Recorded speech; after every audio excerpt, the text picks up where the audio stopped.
Chapitre 1, la vie tranquille. Jack Hudson se tenait sur le seuil de son atelier, observant sa fille de 8 ans, Emma Chase, scintiller dans la pénombre texane.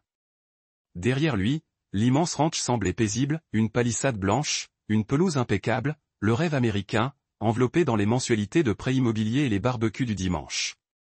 Mais Jack savait mieux que quiconque que les apparences peuvent être trompeuses.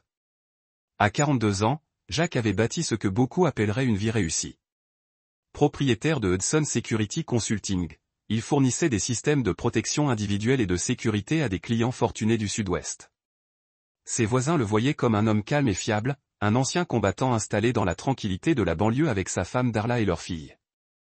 Ils ignoraient que le service militaire de Jack avait été loin d'être conventionnel, ni que son activité de consultant impliquait des compétences que la plupart des civils ne pouvaient pas appréhender.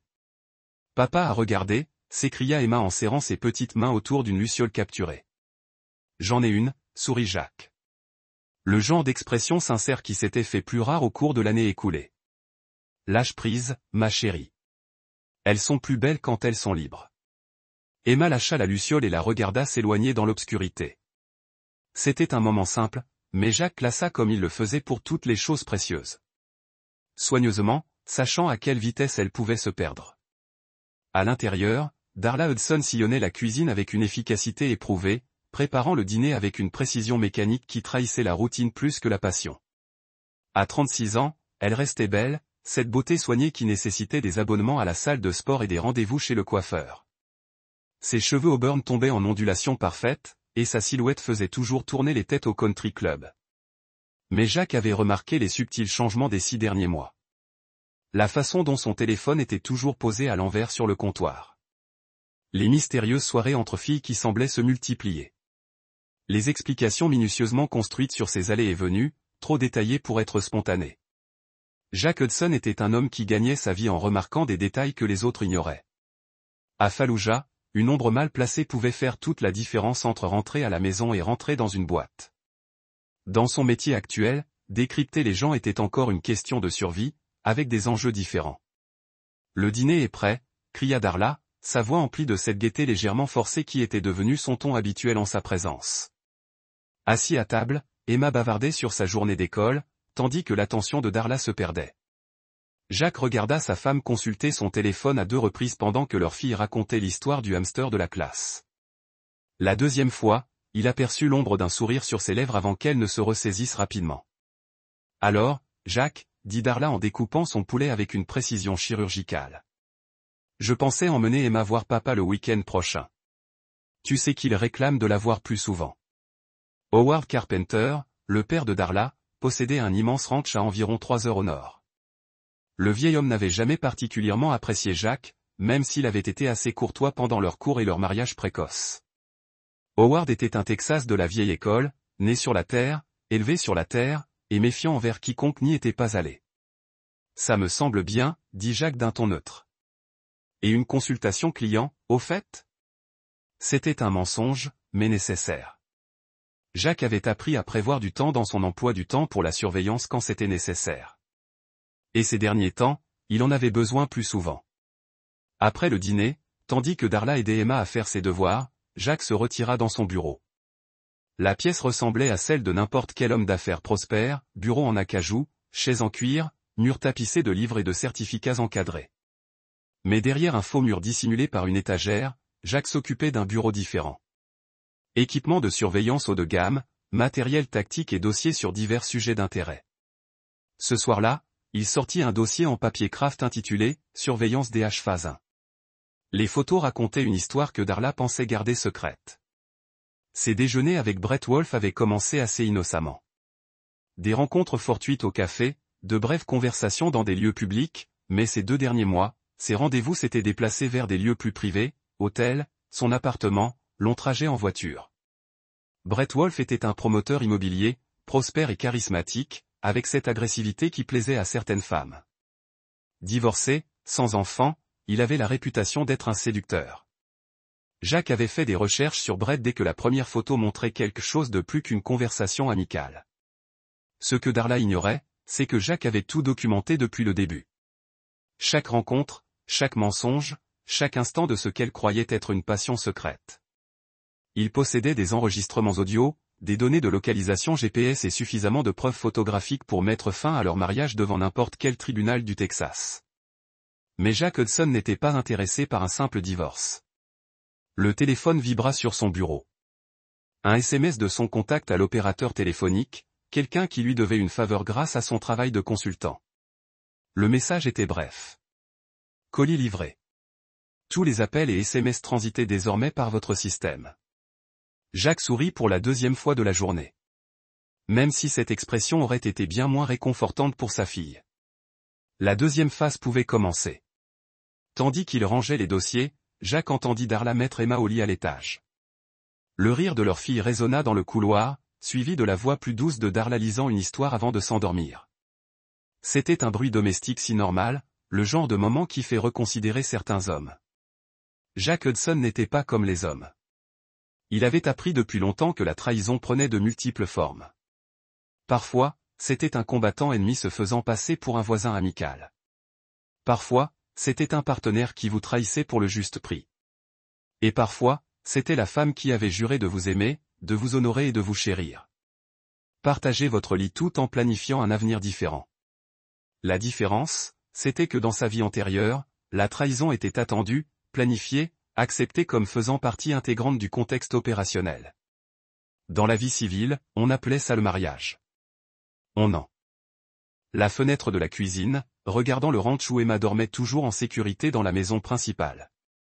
Lorsqu'il se retourna, son expression avait complètement changé. Le masque de banlieusard habituellement remplacé par quelque chose de bien plus dangereux. Je m'appelle Jack Hudson. Pendant 12 ans, j'ai travaillé pour le commandement des opérations spéciales interarmées, menant des opérations qui n'ont officiellement jamais eu lieu dans des pays qui n'existent pas officiellement. J'ai éliminé des réseaux terroristes, démantelé des organisations criminelles et détruit des ennemis des États-Unis en utilisant des méthodes qui auraient horrifié le commun des mortels. Brett fit un pas en arrière, commençant enfin à comprendre l'ampleur de son erreur de calcul. À ma sortie du service militaire, Jack poursuivit, j'ai créé une entreprise de conseil en sécurité qui fournit des services légitimes à des clients légitimes, mais je conserve également certaines capacités et certains contacts qui s'avèrent utiles pour gérer les menaces qui pèsent sur ma famille. Jack, disait Darla chaque semaine. De quoi parlez-vous? Je parle du fait que votre amant est un criminel professionnel qui vous utilise pour voler les terres de votre père et détruire notre famille. Je parle du fait que vous avez été tellement aveuglé par vos désirs égoïstes que vous l'avez aidé à planifier de m'enlever Emma définitivement. Le visage de Darla se décomposa. Ce n'est pas. Nous n'avions pas. Quoi? Nous n'avions pas l'intention de me faire passer pour un père indigne? Nous n'avions pas l'intention d'utiliser de fausses accusations pour obtenir la garde d'Emma?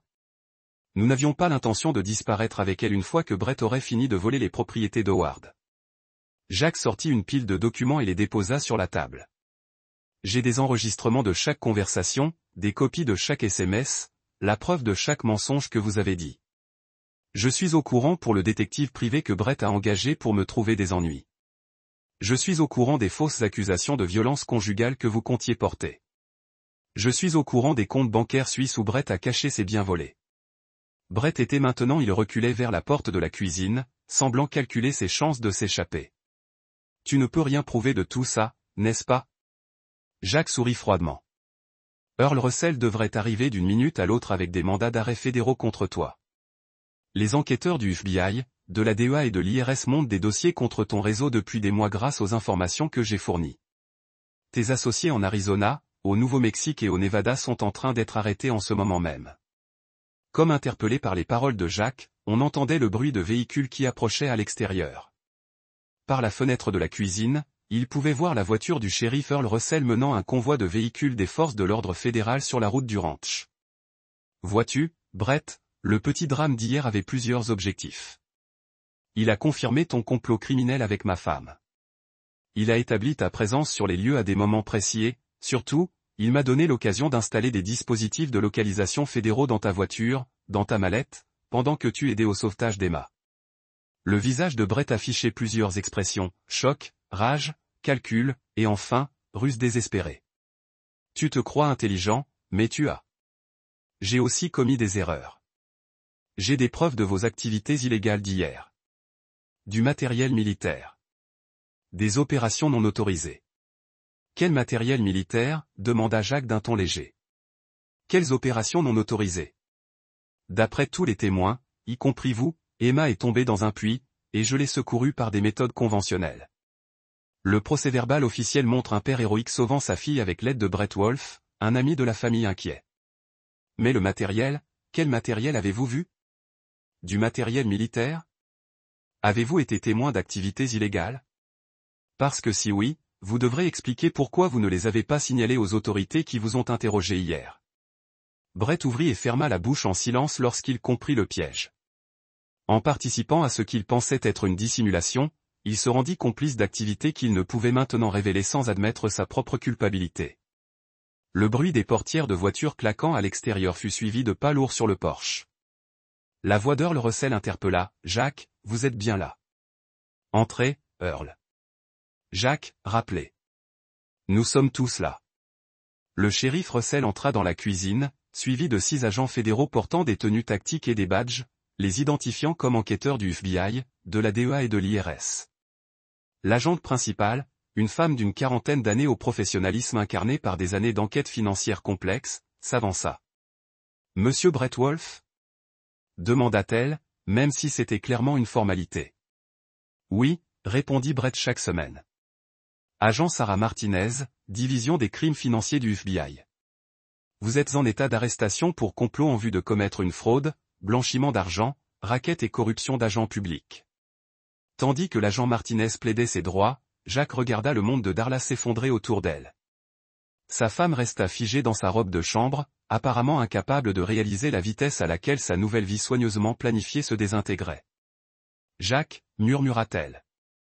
Je ne peux pas expliquer. » Pas besoin, répondit Jacques. Je comprends tout parfaitement. L'agent Martinez termina la question des droits de Brett et se tourna vers Darla. Madame Hudson, vous êtes également en état d'arrestation pour complot en vue de commettre une fraude et un accessoire à plusieurs crimes. Attendez, dit Darla, panique a finalement brisé son choc. Je ne connaissais aucun crime. Brett m'a dit que c'était une affaire légitime. Madame, vous aurez la possibilité de discuter de votre niveau d'implication avec les enquêteurs, mais sur la base des communications enregistrées et des preuves documentaires, vous avez participé actif à la complot criminel contre votre propre famille. Alors que les agents fédéraux conduisaient Brett et Darla dans les menottes, Jacques a ressenti un profond sentiment d'achèvement. Les gens qui l'avaient trahi et menacé sa fille faisaient finalement face à des conséquences proportionnelles à leurs crimes. Howard a applaudi Jacques sur l'épaule. En faire d'une chose, regardez la justice travailler pour une fois. Ce n'est pas encore fini, répondit Jacques. Le réseau criminel de Brett s'étend dans plusieurs États. Son arrestation déclenchera des enquêtes qui prendront des années. Chip de négociation. Avait appris il y a longtemps que certains ennemis ne pouvaient être vaincus que par des destructions complètes et totales. Protéger la personne la plus importante de son monde. Le puits avait été scellé. Les trahisons avaient été éliminées et la justice sous sa forme la plus brutale et impitoyable avait finalement été signifiée. Chapitre 7, le calcul. 6 semaines après que Brett Wolfe et Darla Hudson ont été arrêtés au ranch de Howard Carpenter, Jacques s'est assis dans le bureau de son avocat en examinant les derniers documents de divorce. La procédure judiciaire avait évolué à une vitesse inhabituelle, grâce en grande partie à la preuve accablante de la conspiration criminelle de Darla et de l'adultère. Elle a convenu de renoncer à tous les droits parentaux, a expliqué l'avocat de Jacques, William Gillespie, en glissant les documents à travers la table en acajou. Qui avait été prêt à l'utiliser comme effet de levier dans les régimes criminels? Quel est son statut actuel? Demanda Jacques. Facilité de détention fédérale à Houston. La caution a été refusée après avoir été classée comme risque de vol. Son avocat de la défense fait pression pour un accord de plaidoyer, mais l'accusation ne se sent pas généreuse. Brett Wolfe a pleinement coopéré, ce qui signifie qu'ils ont des informations détaillées sur son niveau d'implication. Jacques n'était pas surpris. Brett s'était avéré être exactement le genre de lâche qui vendrait ses accomplis pour se sauver.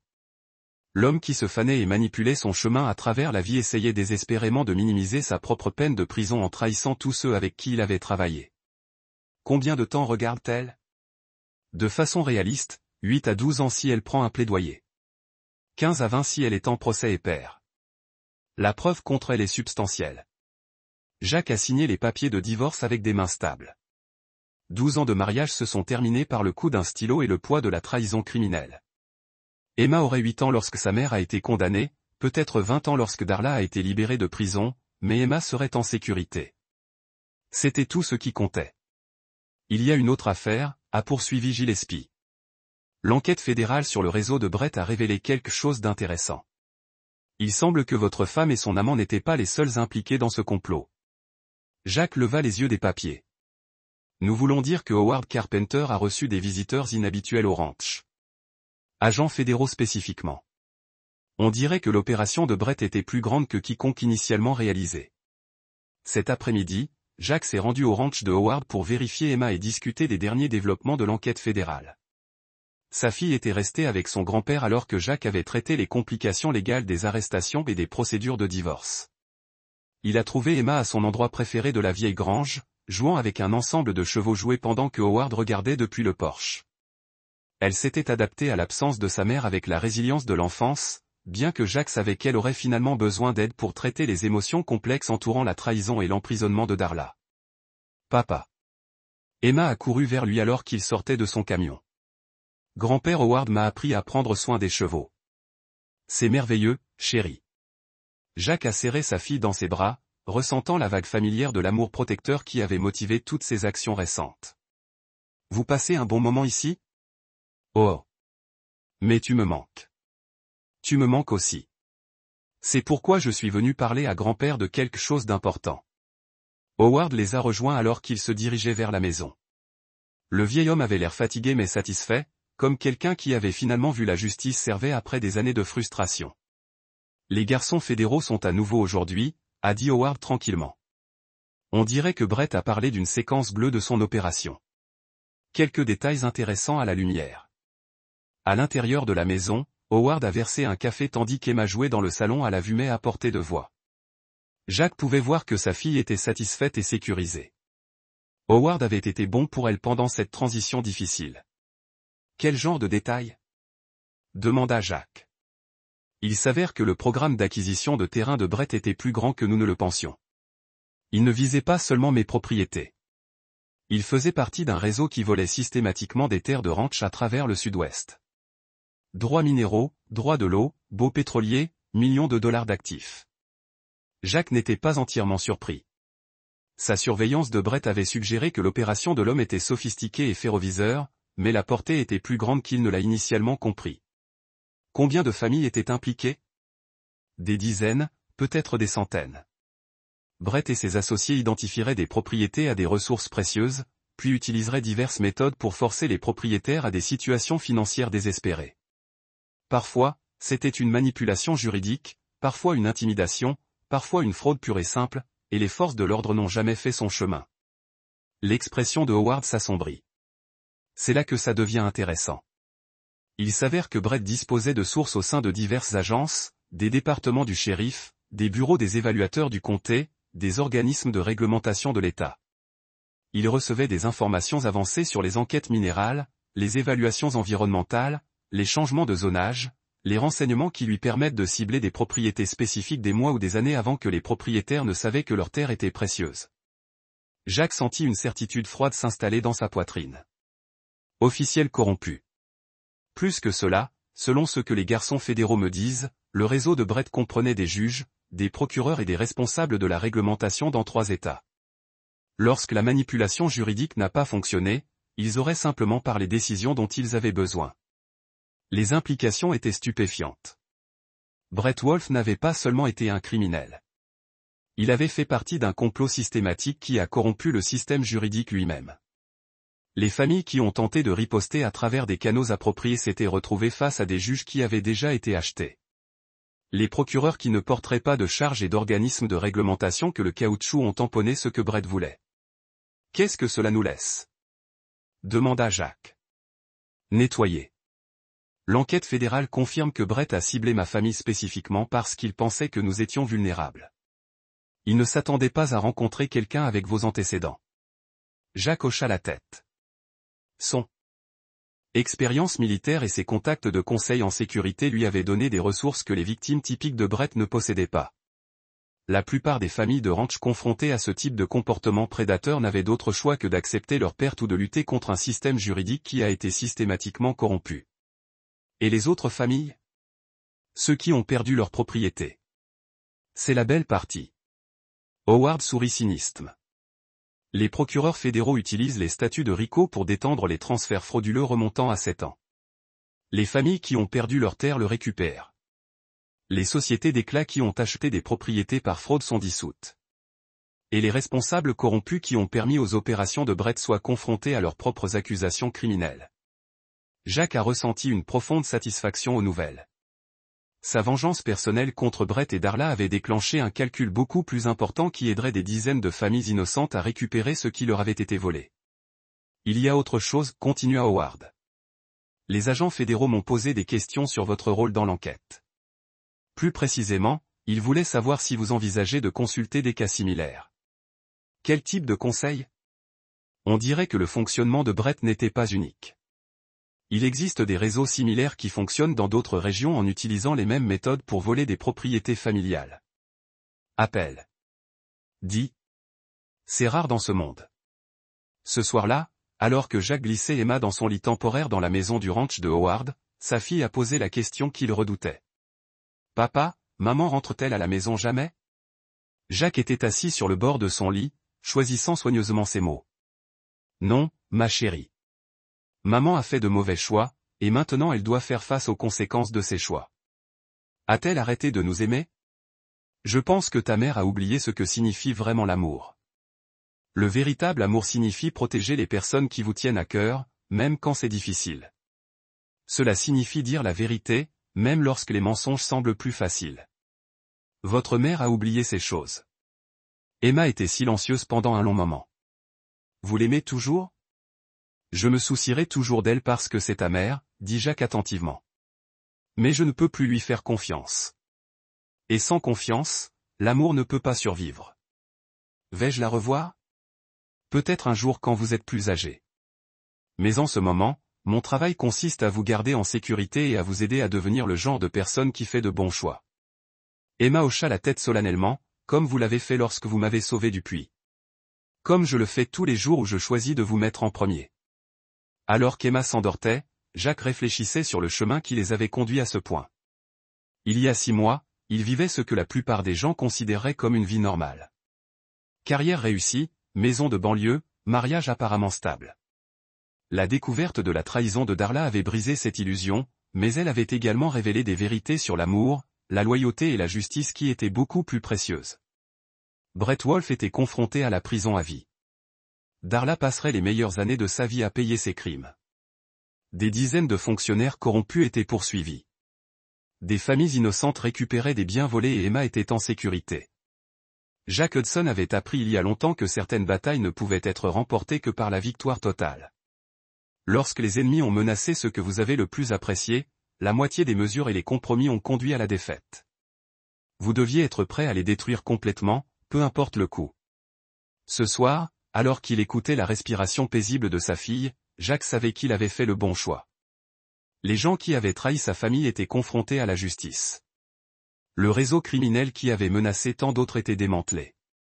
Plus important encore, Emma grandirait en sachant que certaines personnes dans le monde étaient prêtes à se battre pour ce qui comptait, quel que soit le coût. Le puits avait été scellé. Les trahisons avaient été détruites et Jack Hudson avait finalement trouvé la paix qui venait de la victoire totale sur ceux qui avaient menacé sa famille. Chapitre 8. Partenariat fédéral. 3 mois plus tard, Jack s'est tenu dans un immeuble de bureau fédéral à Houston en révision des images de surveillance avec l'agent Sarah Martinez et son équipe.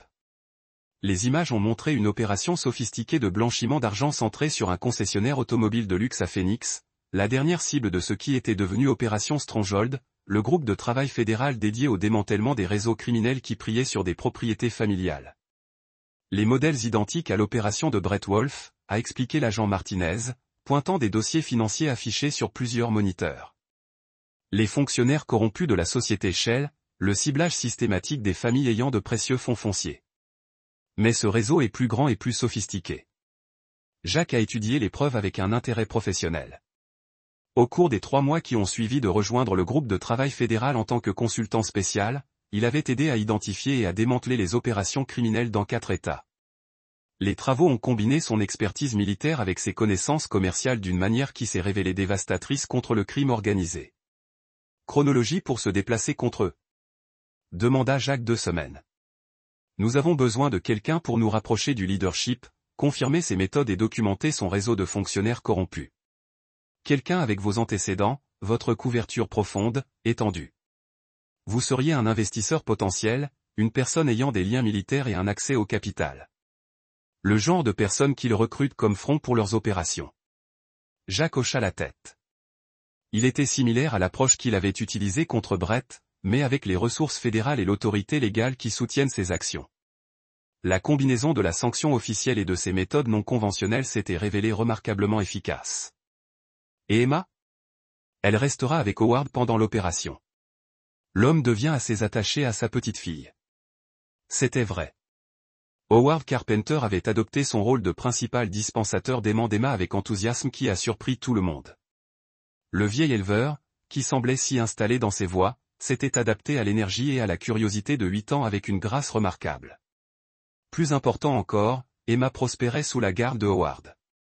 Le traumatisme de perdre sa mère à la prison fédérale avait été compensé par la stabilité et la véritable affection que Howard a fournie. Elle allait bien à l'école locale, s'était fait des amis parmi les familles des ranchs de la région et n'a montré aucun signe des dommages émotionnels que Jacques avait craints. Combien de temps prendrait l'opération? 4 à 6 semaines. Assez longtemps pour documenter leur réseau complet et recueillir des preuves des poursuites RICO. Jacques a considéré la mission. L'opération Phoenix représentait tout ce qu'il était en train de détester les criminels prédateurs. Sophistiqués, bien connectés et impitoyables dans leur exploitation de familles innocentes. Les faire tomber aiderait des dizaines de victimes et en empêcherait des centaines d'autres. Je suis là, a déclaré Jacques. Mais je veux un soutien tactique complet et une surveillance en temps réel. Ces réseaux ont tendance à devenir violents lorsqu'ils sont acculés. Vous aurez tout ce dont vous avez besoin. 2 semaines plus tard, Jack Hudson est devenu Jake Holloway, un ancien entrepreneur militaire avec des liens avec des entreprises de sécurité privée et un accès à un capital important de clients non divulgués. Son identité de couverture a été méticuleusement conçue, soutenue par des ressources fédérales et conçue pour faire appel au type de réseau criminel qu'il visait. L'opération Phoenix était basée sur Rodriguez Luxury Motor, un concessionnaire automobile haut de gamme qui a servi de front pour le blanchiment d'argent et les programmes de transfert d'actifs. Le propriétaire du concessionnaire, Ramon Shelton, était un criminel sophistiqué qui avait passé des années à établir des relations avec des responsables corrompus et des clients riches qui avaient besoin de certains services financiers. La première rencontre de Jacques avec Shelton a eu lieu dans le showroom VIP du concessionnaire, entouré de voitures exotiques d'une valeur de millions de dollars. Shelton était un homme charmant dans la cinquantaine avec le genre de confiance polie qui provenait d'années d'entreprises criminelles réussies. Monsieur Holloway, dit Shelton, faisant un geste vers une Ferrari immaculée. Je comprends que vous êtes intéressé par les opportunités d'investissement qui fournissent à la fois le profit et la discrétion. Je représente les clients qui apprécient la confidentialité, a répondu Jacques, en maintenant le équilibre minutieux d'intérêt et de prudence qui caractérisait son identité de couverture.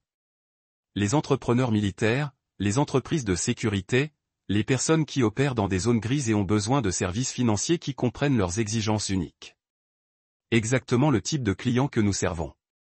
Notre modèle commercial se concentre sur l'aide aux gens qui réussissent à protéger et à développer leurs actifs sans surveillance inutile du gouvernement. Au cours des semaines suivantes, Jacques a été progressivement présenté à l'étendue complète de l'opération de Shelton. Le réseau de l'homme comprenait des juges corrompus, des procureurs, des députés du shérif et des responsables de la réglementation de l'Arizona et du Nouveau-Mexique. Ils ont perfectionné un système d'identification de propriétés précieuses, de fabrication de problèmes juridiques pour les propriétaires actuels et d'acquisition d'actifs à la fraction de leur véritable valeur. Mais l'opération de Shelton était plus sophistiquée que Brett Wolfe. Plutôt que de simplement voler des propriétés, ils ont développé des méthodes pour légitimer leurs acquisitions grâce à des manipulations juridiques complexes qui étaient presque impossibles à contester par le biais de canaux normaux. La beauté de notre approche, a expliqué Shelton lors d'une de leurs réunions privées, est que tout semble complètement légal. Les propriétaires fonciers font face à une pression financière légitime, prennent des décisions volontaires pour vendre et transférer des actifs par le biais de canaux juridiques appropriés. Au moment où ils se rendent compte qu'ils ont été manipulés, les transactions sont légalement inhabituelles. Jack a enregistré chaque conversation, documenté chaque admission criminelle et identifié tous les responsables corrompus du réseau de Shelton. Les preuves qu'il a recueillies ont révélé un complot qui s'étendait bien au-delà de la fraude simple. C'était une corruption systématique du système juridique lui-même. L'opération a atteint son point culminant lorsque Shelton a invité Jack à participer à sa prochaine acquisition. Une famille de ranch au Nouveau-Mexique qui souffrait de précieux droits de l'eau pour une fraction de leur valeur. Shelton voulait que Jack fournisse le capital de l'achat tandis que les responsables locaux fabriquaient des problèmes juridiques qui forceraient la famille à désespérer. C'est exactement le genre d'opportunité qui génère des rendements substantiels, a déclaré Shelton, examinant des documents dans son bureau privé. La famille pense qu'ils vendent des droits d'eau d'une valeur peut-être $50 000.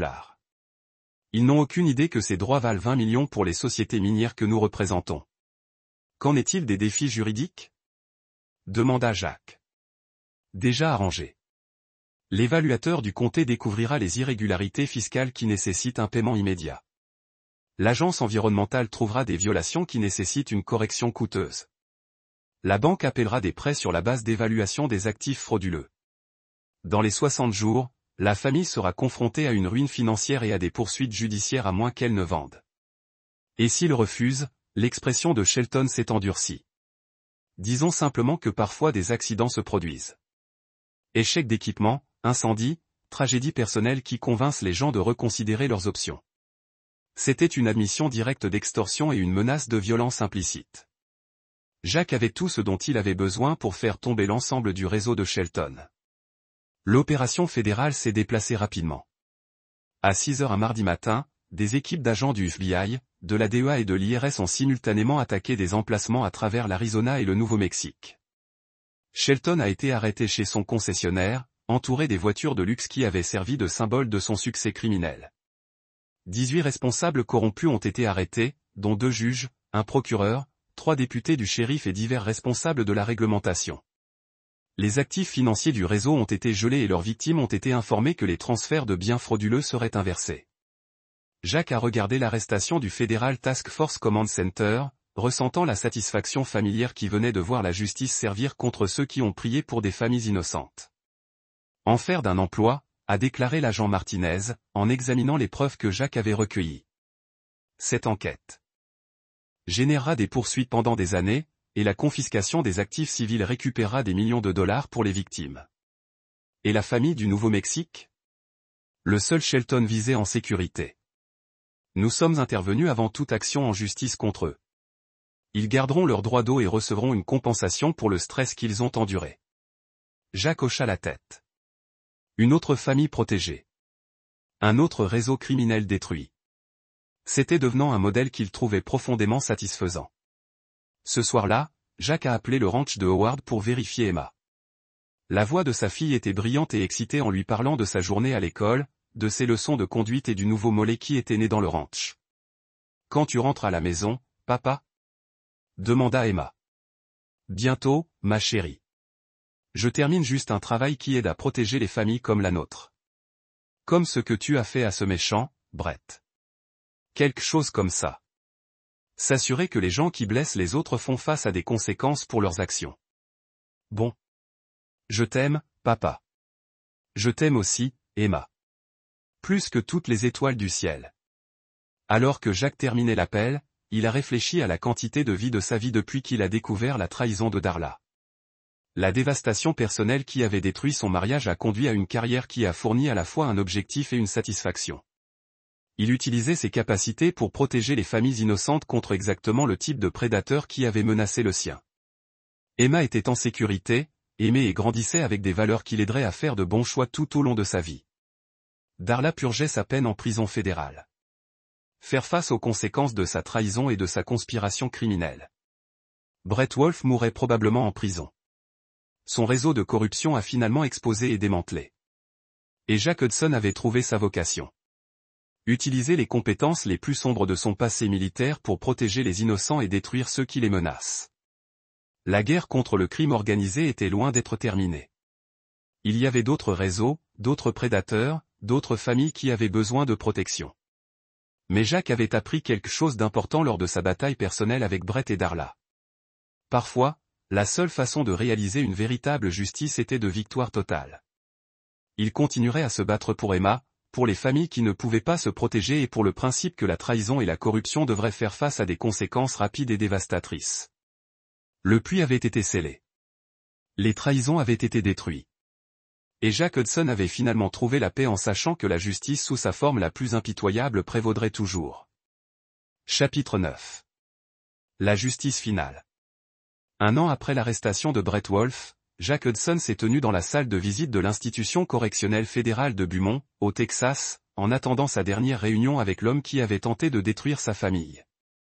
La demande de cette réunion était venue de Brett lui-même, canalisée par le biais de son avocat et approuvée par les autorités fédérales. Jack ne savait pas pourquoi il avait accepté de venir. Brett n'avait plus rien à offrir. Sa coopération avec les procureurs avait déjà fourni tout ce qui est utile pour les enquêtes en cours. Son réseau avait été démantelé, ses actifs saisis, ses responsables corrompus ont poursuivi.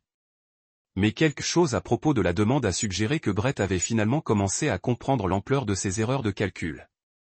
Brett est entré dans la salle de visite flanquée de gardes, ses combinaisons coûteuses remplacées par l'orange de prison standard.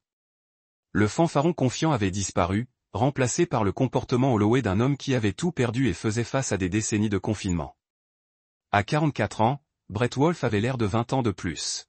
« Jack », dit Brett en s'asseyant à travers la table en métal.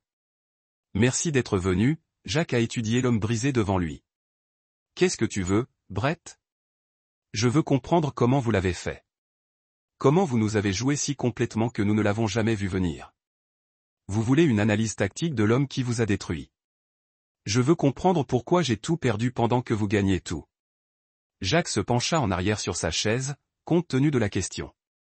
Vous avez perdu parce que vous avez fondamentalement mal compris ce que vous avez à faire. Vous avez vu un mari de banlieue et que vous pouviez le manipuler comme vos autres victimes. Vous n'avez jamais pris la peine d'apprendre qui j'étais vraiment ou de ce que j'étais vraiment capable. Mais c'était plus que cela. Or Entier Network. How? Because you threatened my doctor, Jack said quietly. The moment you started planning to take Emma away from me, you crossed a line that guaranteed your destruction. Brett's expression showed the first spark of understanding. It was never about Darla. It was never about the affairs or the business shame. It was only about Emma. Everything was about Emma. Darla was your accomplice. She deserved to face consequences for her betrayal. But you made the erreur d'implication de mon enfant dans vos programmes. Loin de moi en permanence. Vous étiez prêt à utiliser la manipulation de la garde, les fausses allégations et la corruption légale pour voler ma fille et lui donner sa mère criminelle. Ce n'étaient pas des dommages collatéraux. C'était délibéré.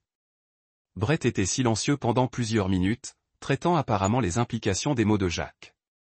Quand il a finalement parlé, sa voix contait une compréhension creuse. Vous avez tout planifié depuis le début. La surveillance, les enregistrements, le faux puis incident, l'enquête fédérale, tout cela a été conçu pour nous détruire complètement. L'enquête fédérale était réelle. Votre réseau criminel était réel. Les preuves contre vous sont réelles. J'ai simplement fourni aux autorités des informations dont ils avaient besoin pour protéger les familles innocentes. Mais vous auriez pu simplement exposer l'affaire. Vous auriez pu divorcer de Darla et passer à autre chose. Pourquoi avez-vous dû détruire nos vies si complètement? L'expression de Jack s'est endurcie. Parce que la victoire partielle n'est pas la victoire. Parce que laisser des ennemis vivants leur donne la possibilité de revenir et de vous menacer à nouveau. Parce que les gens qui sont prêts à utiliser les enfants comme armes ne méritent pas la miséricorde ou les secondes chances. Vous avez détruit des dizaines de personnes. Mon réseau entier, tous les responsables avec lesquels nous travaillons, tout le monde connecté à notre opération. J'ai détruit les criminels qui volaient des familles innocentes et corrompaient le système juridique. Les dommages collatéraux étaient des personnes qui ont choisi de participer au crime organisé. Ils ont fait leur choix. Ils font face aux conséquences. Brett secoua lentement la tête. Vous êtes plus impitoyable que quiconque que j'ai jamais traité, y compris des personnes très dangereuses. Je suis un père protégeant sa fille.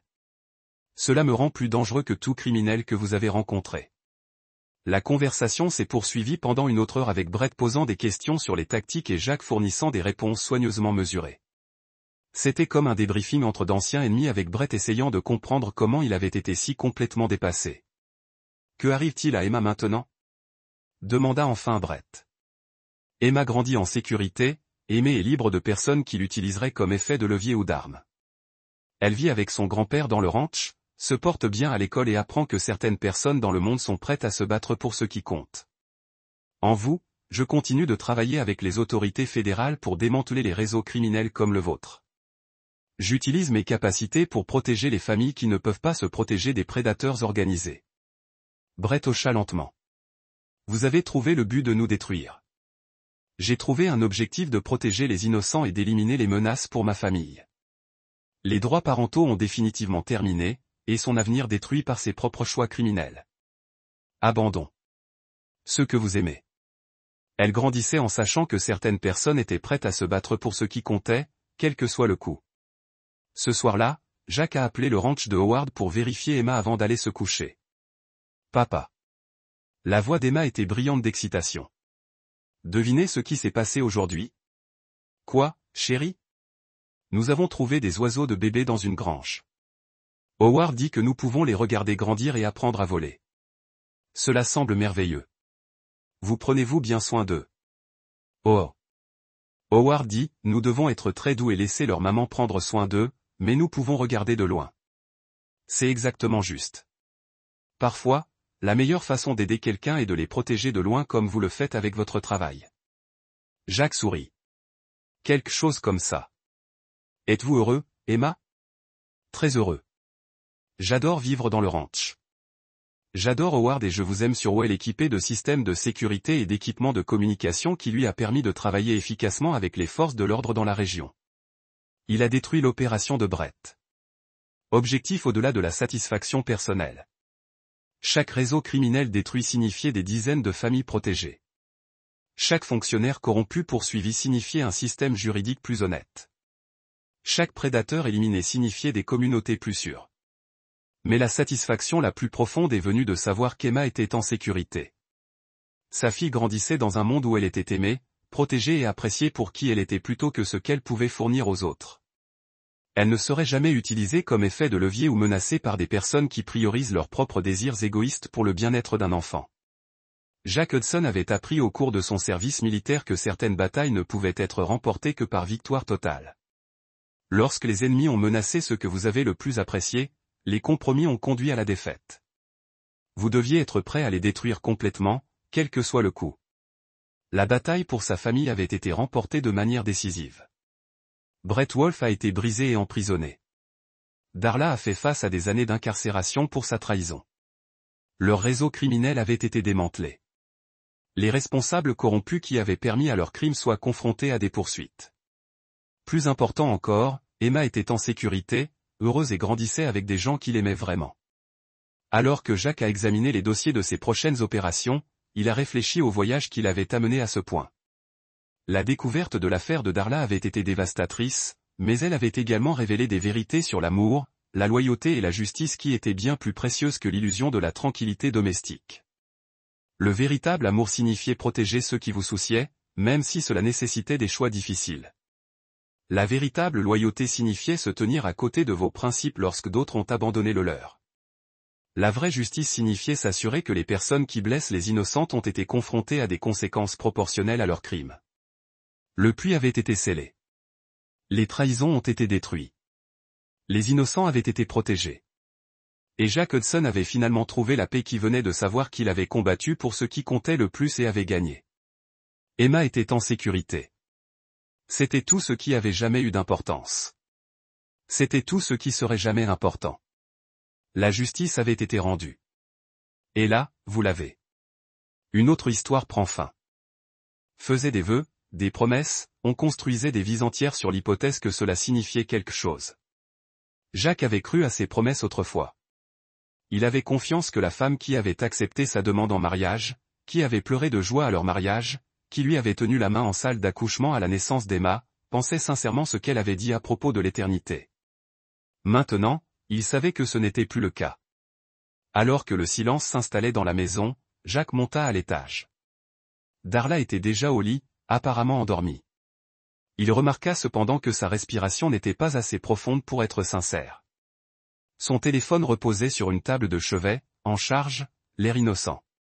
Ce qu'elle ignorait, c'est que chaque SMS, chaque appel, chaque communication secrète était désormais copiée sur le serveur sécurisé de Jack. Demain, il commencerait à comprendre toute l'ampleur de sa trahison. Et surtout, il commencerait à comprendre ce que Brett Wolfe représentait pour elle. Car Jack Hudson avait appris quelque chose d'important au cours de ces années passées dans les recoins les plus sombres du monde. La meilleure vengeance ne se résumait pas à une punition. Elle consistait à détruire complètement tout ce que la cible avait de plus précieux. Alors qu'il reposait dans l'obscurité aux côtés de sa femme infidèle, Jack commença à planifier. Chapitre 2. Démêler les fils. 3 semaines plus tard, Jack était assis dans son camion devant le bureau de Brett Wolfe, en centre-ville, observant sa femme sortir du parking avec des jumelles puissantes. Même de loin, il pouvait voir le rouge sur ses joues, les cheveux légèrement hirsutes qu'elle essayait de lisser. Le matériel de surveillance qu'il avait installé dans la voiture et le bureau de Brett avait fourni à Jack des preuves plus que suffisantes de la liaison, mais les preuves n'étaient plus son objectif. Il avait compris, grâce aux communications interceptées, que Darla et Brett n'avaient pas seulement une liaison physique. Ils faisaient des projets, de vrais projets, des projets qui impliquaient Emma. L'enregistrement de la réunion de la veille résonnait encore dans l'esprit de Jack. La voix de Darla, haletante et excitée, évoquait la possibilité de se retrouver s'il gérait correctement la situation avec Jack. La réponse de Brett avait été tout aussi révélatrice. La simple allusion à un détective privé qu'il connaissait et qui pourrait déterrer des informations sur le travail de consultant de Jack le dépeignait comme un père indigne. Il ne le trahissait pas seulement. Il projetait de lui enlever sa fille. Jack serra le volant tandis qu'il regardait Darla s'éloigner. Elle rentrait probablement chez elle pour préparer le dîner et lui demander comment s'était passée sa journée avec ce même faux sourire qu'elle avait perfectionné. Son téléphone vibrait. Un SMS de Howard Carpenter, le père de Darla. Besoin de parler. Passe au ranch ce soir seul. Intéressant. Jack surveillait aussi les communications de Howard, par souci de rigueur. Le vieil homme avait eu des conversations régulières avec Brett Wolfe au cours du mois précédent, conversations qui n'incluaient pas Darla. Jack avait d'abord supposé qu'Howard ignorait la liaison de sa fille, mais les appels interceptés suggéraient quelque chose de bien plus complexe. Howard Carpenter, semblait-il, avait ses propres intentions. Ce soir-là, Jack annonça à Darla qu'il devait rencontrer un client potentiel en dehors de la ville et qu'il pourrait être en retard. Elle accepta l'explication avec ce qui semblait être un soulagement sincère. Probablement impatiente d'avoir du temps libre pour envoyer un SMS à Brett sans cacher son téléphone. Le trajet jusqu'au ranch de Howard conduisit Jack à travers une campagne de plus en plus reculée. La famille Carpenter possédait ce terrain depuis des générations, et Howard l'avait agrandi au fil des ans pour en faire une vaste exploitation comprenant du bétail, des concessions pétrolières et suffisamment de superficie pour s'y perdre. Jack trouva Howard sur le porche enveloppant de la maison principale, un verre de bourbon dans ses mains burinées. À 71 ans, Howard Carpenter était toujours un homme redoutable, grand, large d'épaules, avec cette prestance que lui procuraient des décennies de respect à force de volonté. Jack. Howard hocha la tête, désignant sa deuxième chaise dans un verre. Merci d'être venu, Howard. Jack accepta le verre, mais ne s'assit pas. De quoi s'agit-il? Le vieil homme l'observa un long moment. Tu sais, je ne t'ai jamais beaucoup apprécié quand Darla t'a amené ici. Trop silencieux, trop prudent. On aurait dit le genre de personne qui anticipait toujours 3 coups. Et maintenant, je me dis que c'est peut-être exactement ce dont cette famille a besoin. Howard fouilla dans sa veste et en sortit une enveloppe manille, qu'il posa sur la table entre eux. Ouvre-la. À l'intérieur se trouvaient des photos. Brett Wolfe entrant et sortant de divers endroits de la ville. Mais ce n'étaient pas les photos de surveillance de Jack. Les angles et la qualité étaient différents. Quelqu'un d'autre avait observé Brett. Depuis combien de temps êtes-vous au courant? Demanda Jack. À propos de la liaison de Darla depuis le début. À propos des véritables projets de Brett. Le visage d'Howard s'assombrit. Il lui fallut un peu plus de temps pour comprendre. Jack attendit. Howard Carpenter n'était pas du genre à révéler des informations sans raison. Brett Wolfe ne couche pas seulement avec ma fille, poursuivit Howard. Il enquête sur notre famille depuis des mois. Nos avoirs, nos actifs, nos faiblesses. Il utilise ses relations dans l'immobilier pour prendre discrètement des options sur des terrains autour de ma propriété. Petites parcelles, différents acheteurs, mais tous remontant à des sociétés qu'il contrôle. Les pièces du puzzle commençaient à former un tableau plus large. Il prépare un accaparement de terre. Plus que ça, il projette de me pousser à la faillite. La voix d'Howard exprimait des décennies de colère contenue. Brett a des informations privilégiées sur des beaux pétroliers qui arrivent à échéance. Il s'est positionné pour casser mes offres, racheter mes propriétés voisines et me coincer dans un coin où je serais obligé de lui vendre pour une fraction de la valeur de ce terrain. Et Darla. Ma fille est une folle romantique. Elle pense que Brett l'aime, qu'ils vont s'enfuir ensemble et prendre un nouveau départ. Ce qu'elle ignore, c'est que Brett lui a fourni des informations pour les utiliser contre moi. Chaque fois qu'elle vient me rendre visite, elle pose des questions sur mon entreprise, mes finances, mes projets. Je pensais qu'elle s'intéressait simplement à l'exploitation familiale. Howard vida son bourbon et reposa son verre avec une force contrôlée. Brett Wolfe se sert de ma fille pour détruire tout ce que j'ai construit. Et quand il en aura fini, il la jettera comme un cheveu sur la soupe. Jack observa attentivement le vieil homme. Pourquoi me dis-tu ça? Parce que tu es le seul à pouvoir l'arrêter. J'ai vu ton dossier militaire, Jack. Je sais qui tu es vraiment. Ce que tu as vraiment fait là-bas. Darla t'a peut-être épousé en pensant recruter un simple consultant en sécurité, mais je sais que ce n'est pas le cas. Cet aveu les opposa comme un défi. Howard Carpenter avait fait ses propres recherches. Je sais aussi, continua Howard, que tu surveilles ta femme et son amant. Je sais que tu as des preuves de cette liaison, et je sais que tu n'es pas du genre à accepter la trahison sans réagir. Jack garda le silence, mais son esprit s'emballait. La révélation d'Howard ajoutait une nouvelle dimension à ses propres projets de vengeance. Il ne s'agissait plus seulement d'une épouse infidèle. Il s'agissait d'un réseau complexe de tromperies qui menaçait tout ce que Jack chérissait. Que proposes-tu? Demanda finalement Jack. Un partenariat. Tu veux te venger de ceux qui t'ont trahi. Je veux protéger ce qui m'appartient et voir Brett Wolfe détruit. Nous pouvons nous entraider. Et Darla. Le visage d'Howard se durcit. Ma fille a fait son choix. Elle a choisi de trahir son mari et de conspirer contre sa propre famille. Elle en assumera les conséquences. Jack réfléchit à l'offre. Howard Carpenter offrait des ressources, une connaissance du terrain et ce qui équivalait à une permission pour poursuivre ses propres plans contre Darl Brett. Mais accepter l'offre équivaudrait à faire confiance à un homme qu'il connaissait à peine. Et Jack Hudson faisait confiance à très peu de gens. J'ai besoin de détails, dit Jack. Tout ce que vous savez sur les plans de Brett, ses associés, son calendrier, tout ce que vous savez sur l'implication de Darla. Howard sourit pour la première fois ce soir-là. J'espérais que vous diriez ça. Au cours des 2 heures qui suivirent, Howard dressa un tableau complet du complot de Brett Wolfe. Cet homme n'était pas seulement un promoteur immobilier prospère. C'était un prédateur sophistiqué qui avait utilisé des tactiques similaires pour acquérir des propriétés dans 3 États. Il identifiait les familles possédant des biens précieux, décelait leurs points faibles et les exploitait en combinant pression financière et manipulation personnelle. Dans le cas de la famille Carpenter, Darla avait été la cible idéale. Mariée à un homme dont elle s'était lassée. Se sentant négligée et sous-estimée, elle avait été vulnérable au charme particulier de Brett. Et son accès aux informations familiales la rendait inestimable.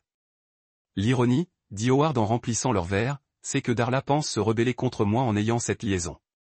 Elle ignore totalement qu'elle aide Brett à détruire tout ce dont elle héritera un jour. Quand va-t-il agir? Demanda Jack. Bientôt. Le renouvellement des baux pétroliers a lieu le mois prochain. Si Brett veut me mettre au pied du mur, il devra avoir tous les éléments en place d'ici là. Jack hocha lentement la tête. Un plan commençait à se former dans son esprit. Quelque chose de bien plus sophistiqué et brutal qu'une simple vengeance contre une épouse infidèle. Si Brett Wolfe voulait jouer avec la vie des autres, Jack lui montrerait à quoi ressemblait un vrai joueur. Je suis partant, dit Jack. Enfin. Mais on fait les choses à ma façon et quand ce sera fini, tous ceux qui nous ont trahis paieront le prix fort. Howard lève son verre à la justice. Puis au châtiment, corrigea Jack tandis qu'il buvait. Jack réfléchissait déjà à la suite de son plan. Brett Wolfe avait commis une grave erreur de jugement. Il avait vu Jack comme un obstacle à éliminer. Un simple mari de banlieue, déjoué par les ruses juridiques et la pression sociale. Ce que Brett ne comprenait pas, c'est que Jack Hudson avait passé des années dans des endroits où les conséquences de la sous-estimation de son ennemi se mesuraient en sacs mortuaires. Il avait appris à penser non seulement stratégiquement, mais aussi impitoyablement. Et il avait appris que la vengeance la plus efficace ne consistait pas seulement à gagner. Il s'agissait de s'assurer que ses ennemis n'aient plus jamais l'occasion de vous menacer.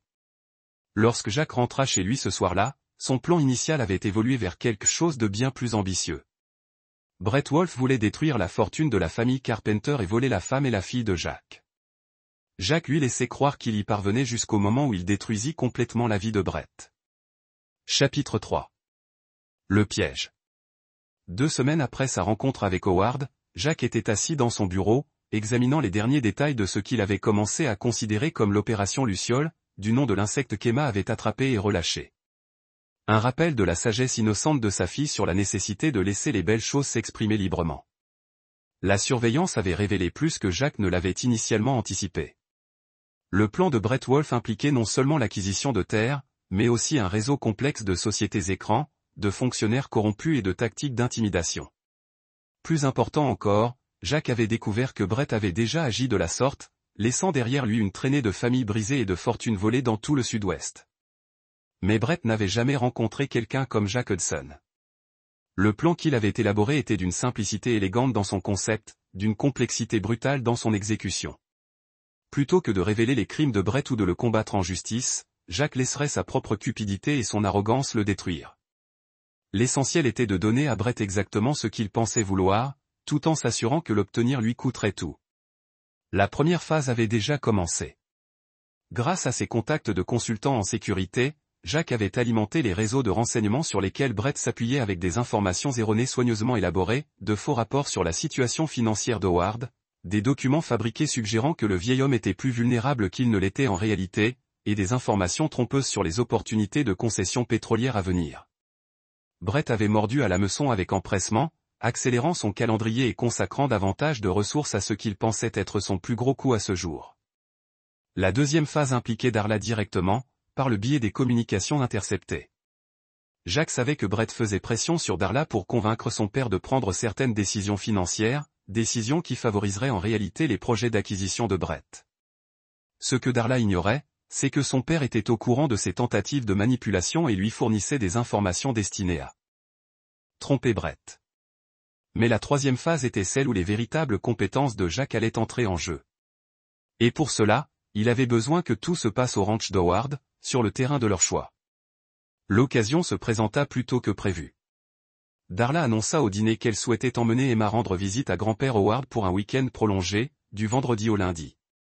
Brett, expliqua-t-elle, avait des réunions d'affaires à Dallas et ne serait de toute façon pas là. Ça me semble une excellente idée, dit Jack, conservant le même ton encourageant qu'il avait utilisé tout au long de leur mariage. Emma adore passer du temps au ranch. Ce que Darla ignorait, c'est que Jack avait arrangé les rendez-vous d'affaires de Brett par l'intermédiaire d'une société écran, créant ainsi une fausse opportunité immobilière qui requérait son attention immédiate. Le charme du piège, c'est que Brett penserait qu'il avait choisi de s'absenter, conservant son habitude de privilégier les affaires à sa relation avec Darla. En fait, poursuivit Jack en coupant son steak avec une précision délibérée. Je passerai peut-être samedi après-midi. J'ai pensé demander conseil à ton père pour des investissements fonciers. La fourchette de Darla s'arrêta à mi-chemin de sa bouche. Investissement foncier. Certains de mes clients consultants ont évoqué les ranchs comme des opportunités d'investissement. Howard connaît ce marché mieux que quiconque. C'était un mensonge suffisamment vrai pour être crédible. Darla l'accepta avec un soulagement qui confirma qu'elle avait bien l'intention d'utiliser le week-end à ses propres fins. Jack attendit jeudi soir pour passer à l'action. Darla dormait déjà lorsqu'il se glissa dans son atelier et appela Earl Russell, le shérif du comté pour la zone autour du ranch d'Howard. Earl était un homme pragmatique qui avait été shérif pendant 15 ans. Il avait travaillé avec Jack sur quelques affaires où ses conseils en sécurité avaient croisé ceux des forces de l'ordre local. Et il avait développé un profond respect pour les compétences de Jack. Jack. La voix d'Earl exprimait la lassitude d'un homme qui en avait trop vu au fil des ans. Que puis-je faire pour vous? Je dois signaler un enlèvement potentiel.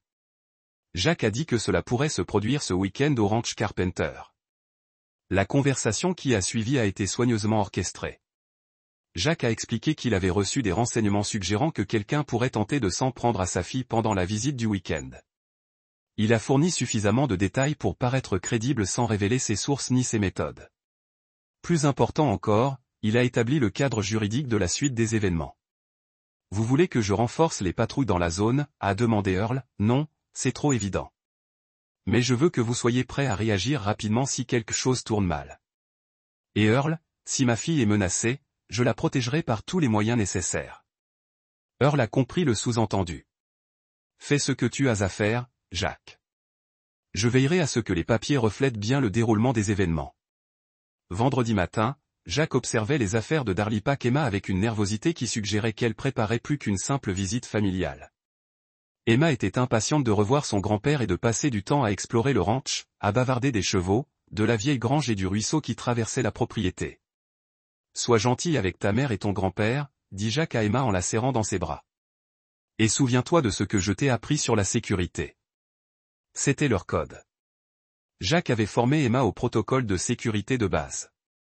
Non pas par paranoïa, mais parce que son travail lui avait appris que la préparation faisait la différence entre la survie et la catastrophe.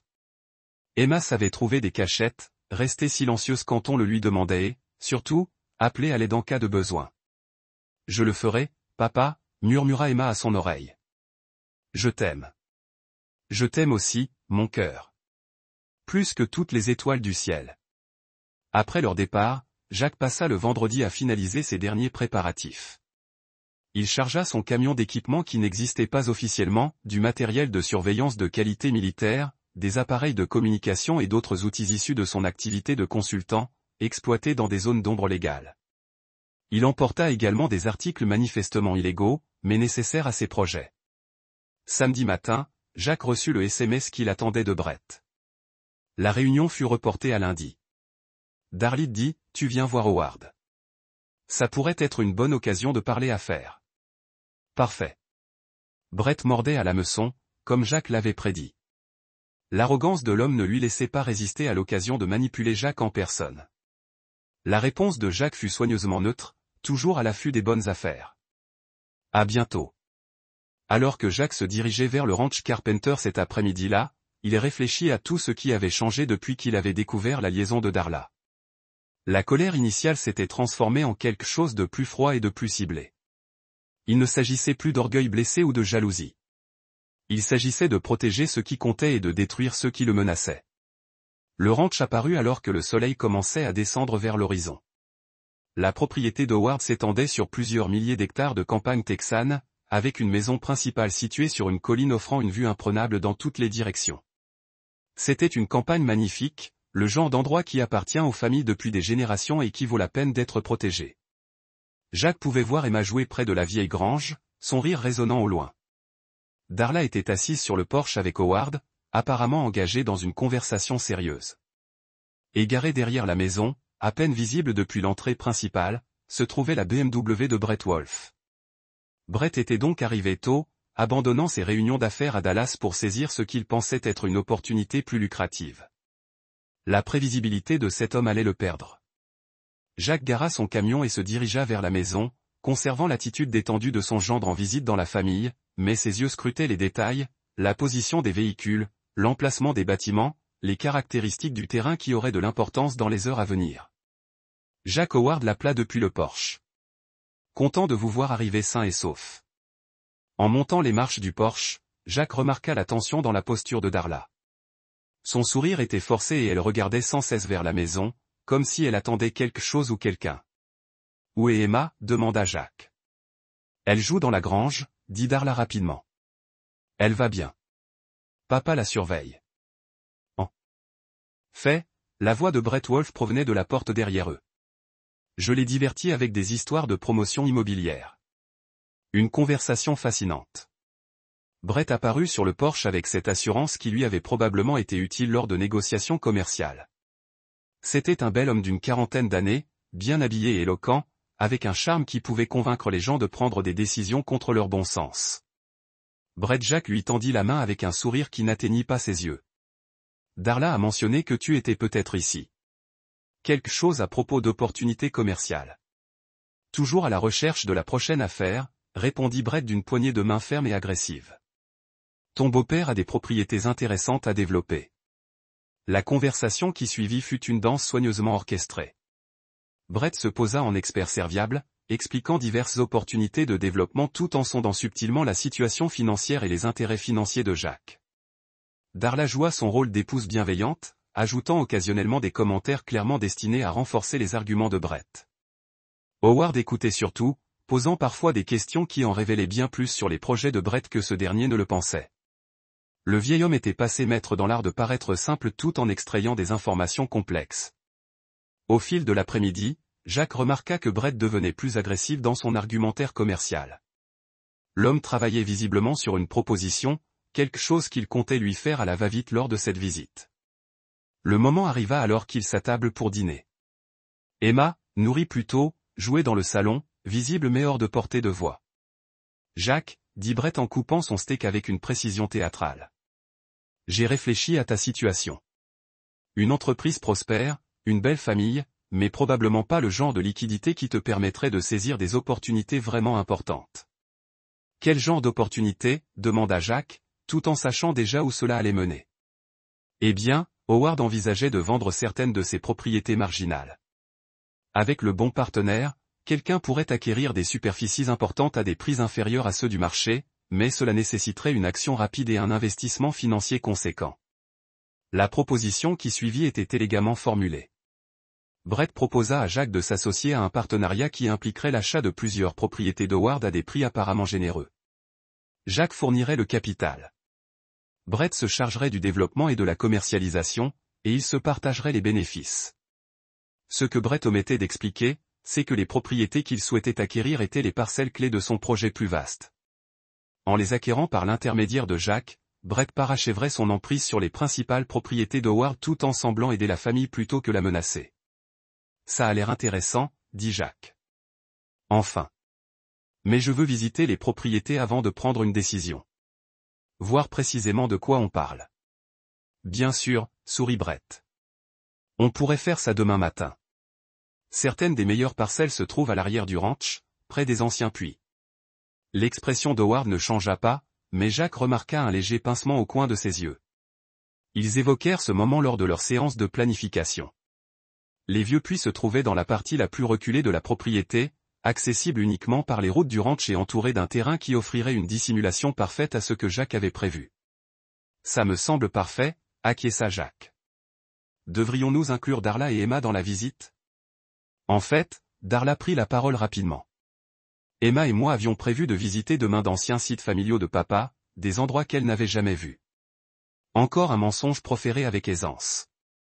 Jack se demanda si Darla avait toujours été aussi trompeuse ou si Brett lui avait appris ses talents. Eh bien, alors, dit Jack en levant son verre pour trinquer au nouveau partenariat et aux traditions familiales.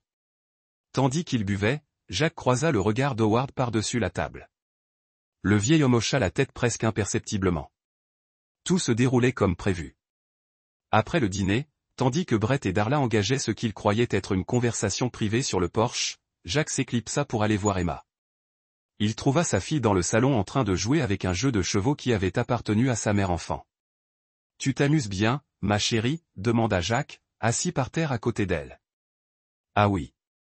Mais papa, cet homme, Brett, pose beaucoup de questions. » « Quel genre de questions sur toi? » ?»« Sur ton travail, ce que tu fais et sur maman. » Il voulait savoir si maman était heureuse. Jack sentit une colère froide s'installer dans sa poitrine. Brett interrogeait sa fille de 8 ans, cherchant probablement des informations utiles pour la procédure de garde. « Que lui as-tu dit ?» demanda Jack doucement. « Je lui ai dit, maman sourit plus quand tu n'es pas à la maison, » dit Emma avec une honnêteté brutale et enfantine. « Mais je préfère quand tu es à la maison parce que tu lis de meilleures histoires. » Jack serra sa fille plus fort dans ses bras, humant l'odeur de son shampoing et mémorisant la sensation de son petit corps contre sa poitrine. Dans moins de 24 heures, tout allait changer. Mais Emma serait en sécurité. Il s'en assure. « Emma, tu te souviens de ce qu'on a dit à propos de nos jeux spéciaux? Les jeux de cachette. C'est vrai. Demain, on jouera peut-être à un de ces jeux. Si maman ou grand-père Howard te dit de faire quelque chose de spécial, tu fais exactement ce qu'ils disent, d'accord? Même si ça te fait peur. » Emma leva les yeux vers lui d'un air solennel. « Quelque chose de grave va arriver? » « Quelque chose va arriver, » dit Jacques prudemment. Mais je te promets que tu seras en sécurité. Papa y veillera. Plus tard dans la soirée, alors que le silence s'installait dans la maison, Jacques fit ses derniers préparatifs. Il se glissa dans son camion et récupéra le matériel dont il aurait besoin pour le lendemain, le dissimulant à des endroits prédéterminés autour du ranch. Howard avait fourni des cartes détaillées et l'accès aux bâtiments qui serviraient de zone de rassemblement. Plus important encore, le vieil homme avait veillé à ce que les caméras de sécurité du ranch tombent en panne au moment précis, ne laissant aucune trace électronique de ce qui allait se passer. De retour à la maison, Jacques s'arrêta sur le porche où il avait trinqué à de nouveaux partenariats quelques heures plus tôt. Par la fenêtre, il pouvait voir Darla dormir dans la chambre d'amis, son téléphone serré à la main, même endormie. Dans quelques heures, elle se réveillerait, persuadée d'avoir fait un pas de plus vers sa nouvelle vie avec Brett Wolfe. Elle ignorait qu'elle allait participer à la destruction de tout ce qu'elle croyait désirer. Jack Hudson avait passé des années à apprendre que les opérations les plus efficaces étaient celles où les cibles s'autodétruisaient. Demain, il donnerait à Darla et Brett exactement ce qu'ils méritaient et ce qu'ils avaient demandé. Le puits les attendait. Chapitre 4. La tromperie. L'aube du dimanche matin était claire et froide, avec un air vif qui donnait l'impression que le ciel du Texas était incroyablement vaste. Jacques se réveilla avant le lever du soleil et se glissa hors de la chambre d'amis où il avait dormi sur le canapé pour éviter de partager le lit avec Darla. Il trouva Howard déjà dans la cuisine, le café en train de préparer, et les informations du matin diffusées discrètement sur une petite télévision. « Bien dormi ?» demanda Howard, même si les deux hommes savaient que dormir était la dernière chose à laquelle ils pensaient. « Très bien », Jacques se versa un café et se dirigea vers la fenêtre donnant sur la propriété. Tout était prêt. L'équipement d'Emma était en place. Earl Russell avait positionné ses hommes, mais hors de vue, et notre ami Brett s'était réveillé il y a environ une heure, téléphonant déjà à ses associés pour leur parler du gros coup qu'il allait faire. Grâce aux communications interceptées, il savait que Brett s'était vanté auprès de ses associés de l'acquisition de Carpenter.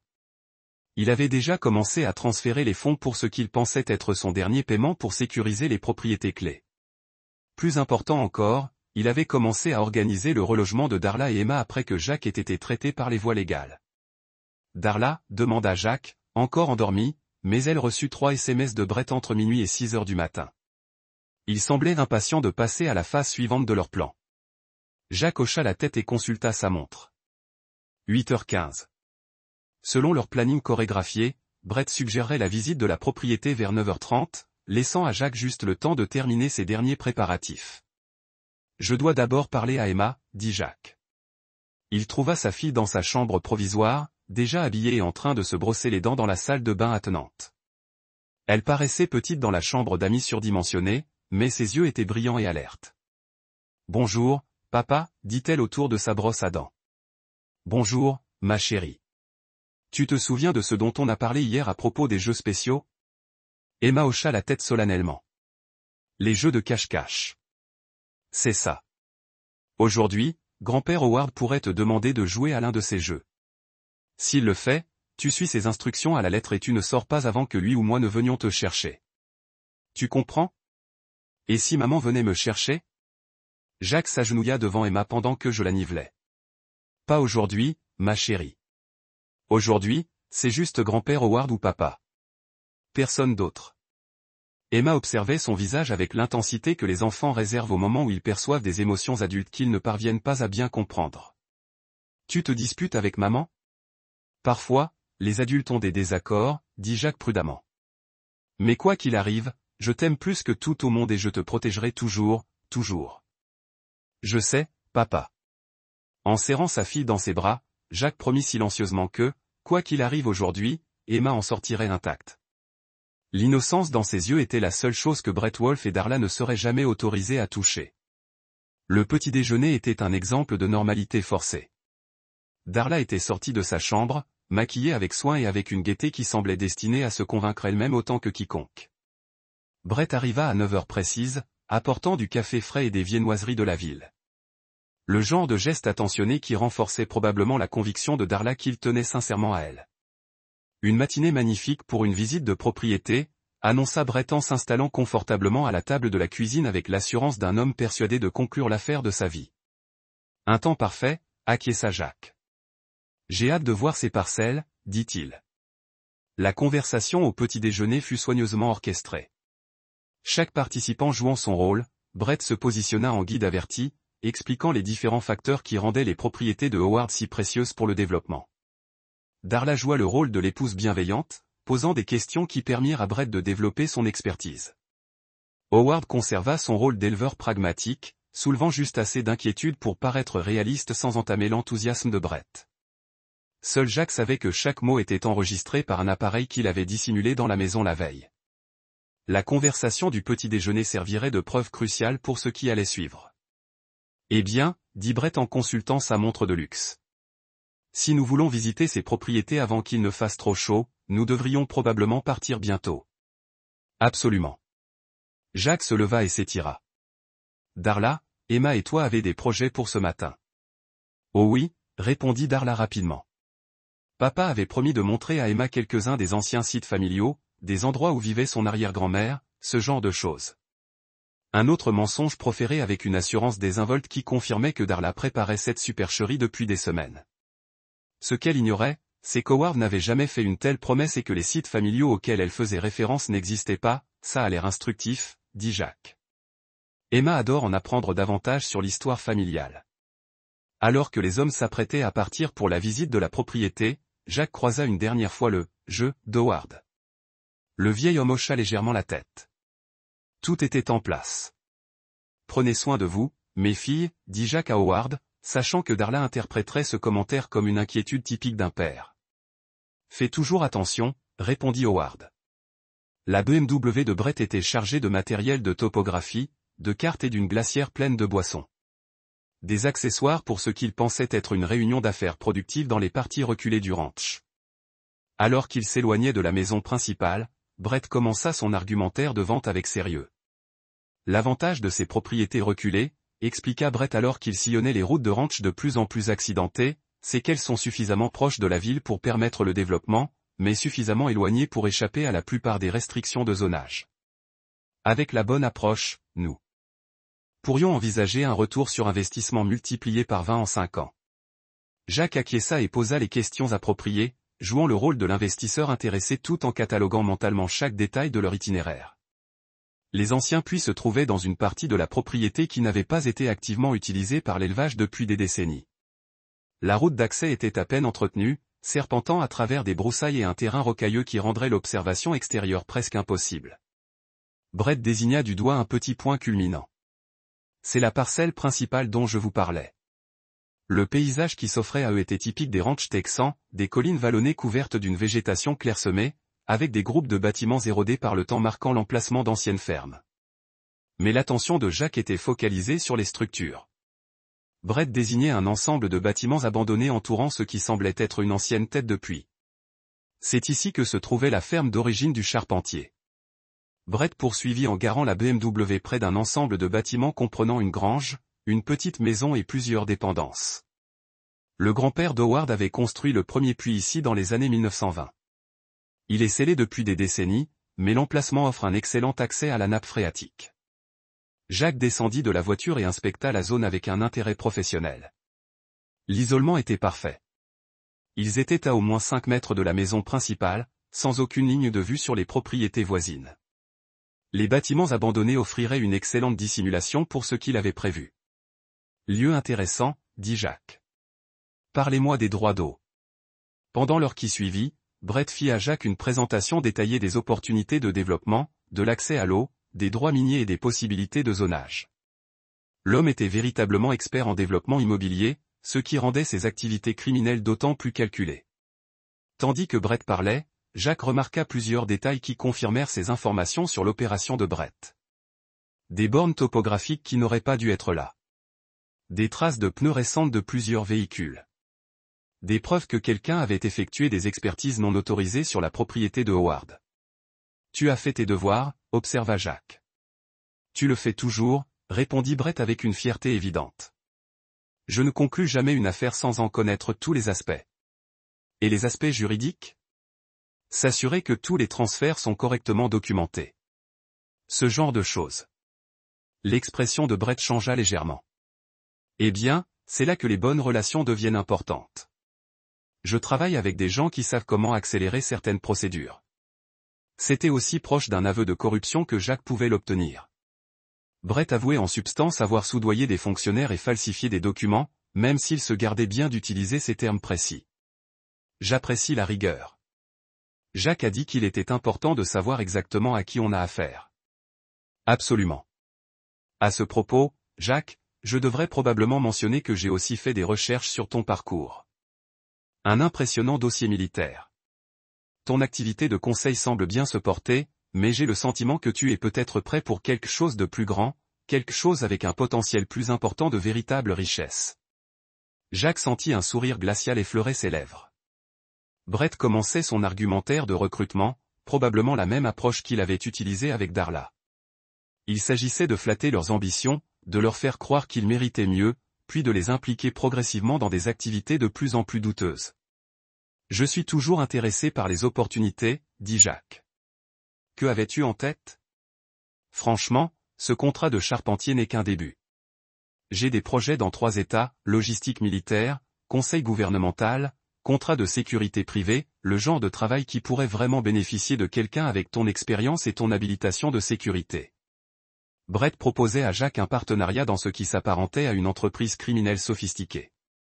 L'arrogance de cet homme était stupéfiante. Il essayait littéralement de recruter Jacques pour conspirer contre sa propre famille. Ça a l'air intriguant, dit Jacques prudemment. Mais je veux comprendre toute l'ampleur de ce que tu proposes.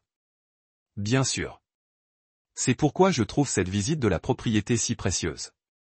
Ça nous donne l'occasion de discuter en privé, loin des complications. Des complications. L'expression de Brett devint plus calculatrice. Eh bien, pour être tout à fait honnête, Jacques, je pense que toi et moi savons tous les deux que votre mariage n'est pas exactement ce qu'il paraît être. Darla est une femme remarquable, mais elle n'est pas heureuse. Elle a besoin de quelqu'un qui comprenne son potentiel, qui puisse lui offrir la vie qu'elle mérite. Son audace était stupéfiante. Brett se tenait au milieu de la propriété d'Howard Carpenter, prêt à voler ses terres et à séduire sa fille tout en essayant de convaincre Jacques de se joindre à la conspiration contre sa propre famille. Que suggérez-vous? Demanda Jacques. Je suggère que parfois, les meilleurs partenariats professionnels impliquent aussi des changements personnels. Darla pourrait être bien plus heureuse avec quelqu'un qui l'apprécie vraiment. Emma pourrait bénéficier d'une figure paternelle capable de lui offrir de réelles opportunités, et vous pourriez être libre de poursuivre la carrière qui correspond à vos compétences. Brett proposait exactement ce que Jacques attendait, une restructuration complète de sa vie qui lui permettrait de contrôler tout ce qui compte pour lui. L'homme pensait probablement être subtil. C'est une proposition audacieuse, dit Jacques. La vie est courte, répondit Brett. Parfois, il faut agir avec audace pour obtenir ce que l'on veut. Jacques regarda sa montre. 11h45. D'après leur calendrier, Howard serait en train de lancer la phase 2 en ce moment même. Tu sais quoi, Brett? Tu as tout à fait raison de prendre des mesures audacieuses. Je suis content que tu le vois ainsi. Moi aussi. En fait, je pense qu'il est temps de rentrer à la maison. Je suis prêt à aller de l'avant avec ce partenariat. Le sourire de Brett était triomphant. Excellent. Je pense que J'allais être ravi de cette décision.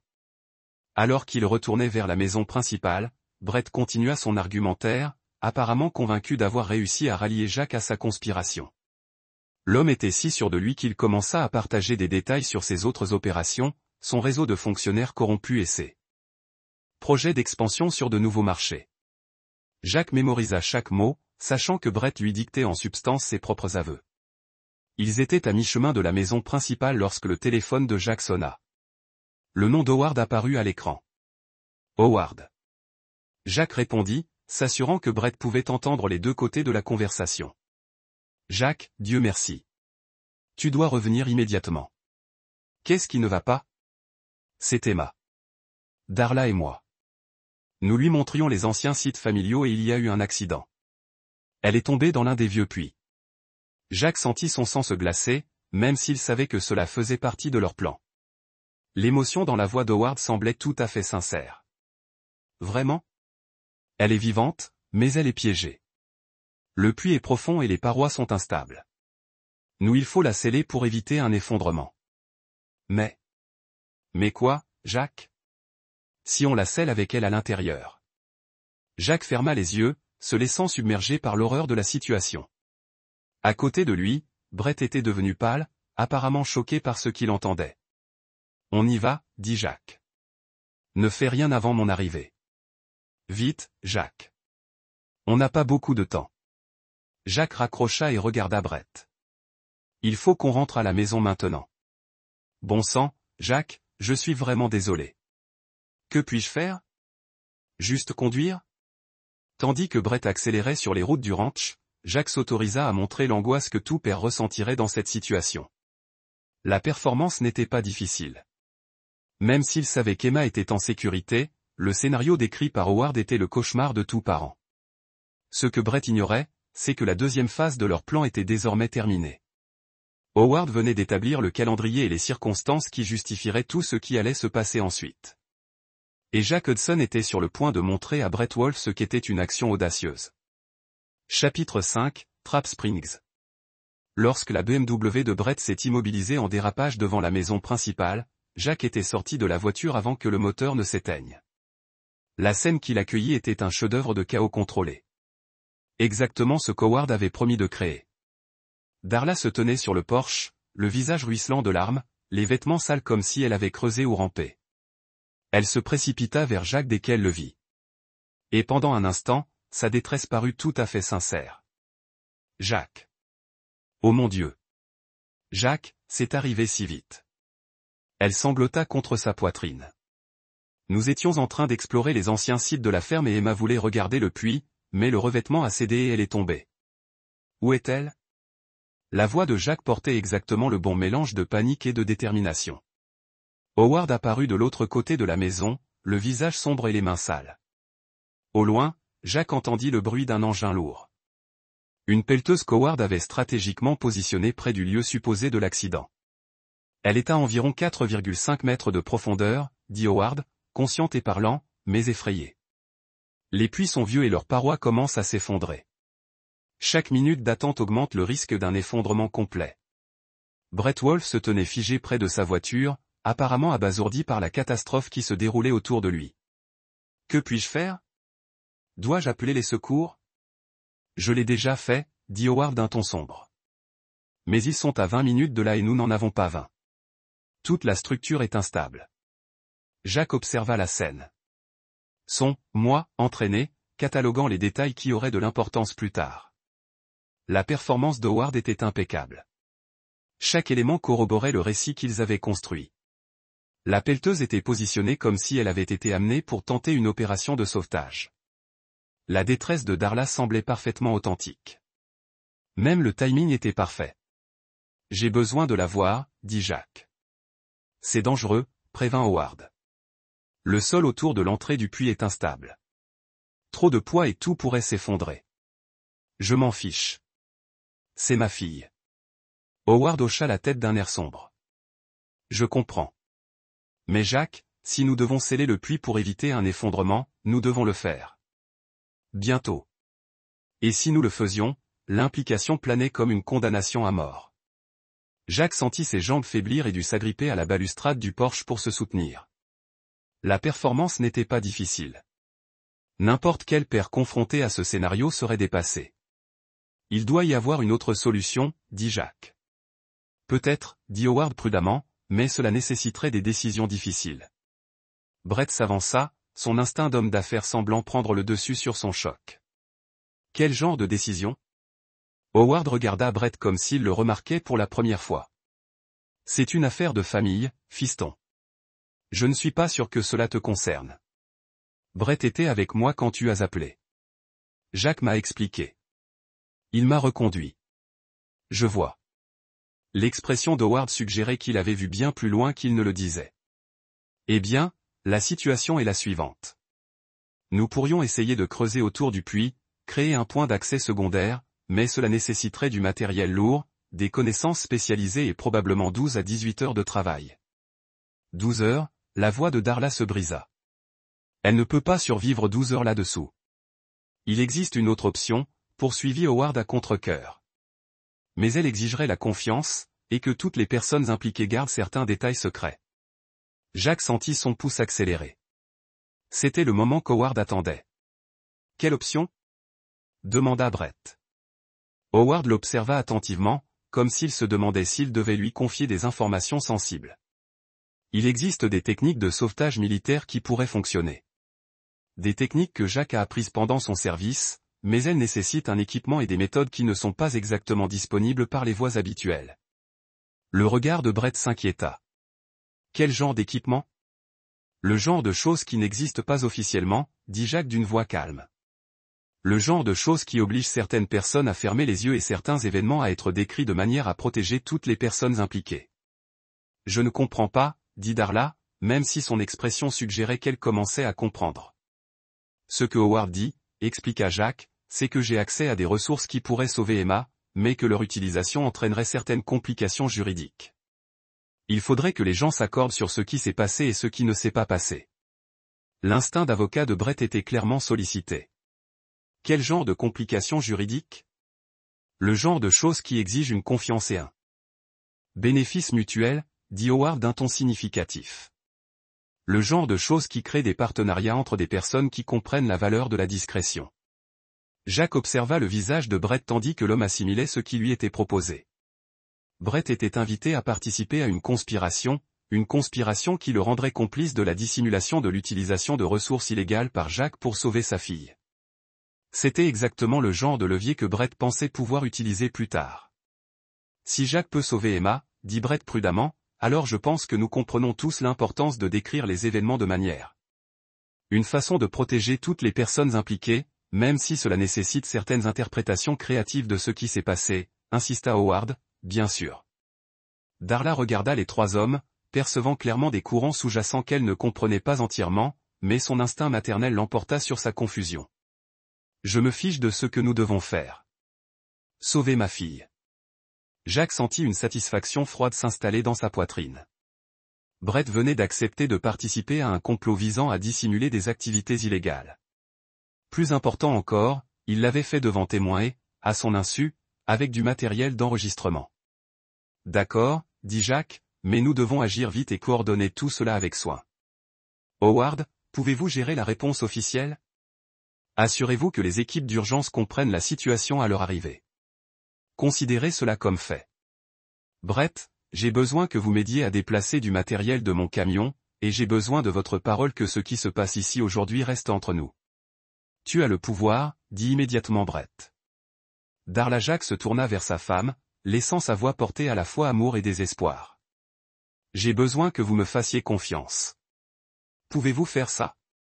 Bien sûr, dit-elle. Murmura-t-il. Sauvez-la. Au cours de l'heure qui suivit, Jack orchestra une performance qui aurait impressionné ses anciens instructeurs militaires. Utilisant le matériel qu'il avait dissimulé la veille sur la propriété, il créa l'apparence d'une opération de sauvetage sophistiquée. Brett se vit confier des tâches qui le maintinrent occupé et visible, établissant sa présence sur les lieux aux moments cruciaux. Howard géra l'intervention officielle, coordonnant les adjoints du shérif et les secours conformément au calendrier du fabricant. Plus important encore, il s'assura que certains éléments de preuve essentiels étaient en place à l'arrivée des forces de l'ordre. La pièce maîtresse de l'opération était le puits lui-même. Howard l'avait préparé méticuleusement, créant l'apparence d'un effondrement récent tout en s'assurant qu'Emma ne soit jamais réellement en danger.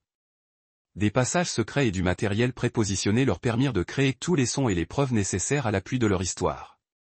L'après-midi avançant, Jack joua son rôle à la perfection. Il sembla descendre dans le puits à l'aide d'un équipement spécialisé, maintint la communication avec Emma tout au long du sauvetage, et en ressortit finalement, sa fille dans les bras, à l'arrivée des secours. La performance d'Emma était parfaite. Howard l'avait bien entraînée, et elle s'accrochait à Jack avec un mélange parfait de soulagement et de peur résiduelle. Pour tout observateur, c'était une enfant qui venait de survivre à une épreuve terrifiante. Papa, lui chuchota TL à l'oreille tandis que les flashs des appareils photo et les autorités recueillaient les dépositions. C'était une bonne cachette? Le meilleur, chuchota Jack en retour. Tu as fait exactement ce que tu étais censé faire. Le soir venu, la crise immédiate était passée.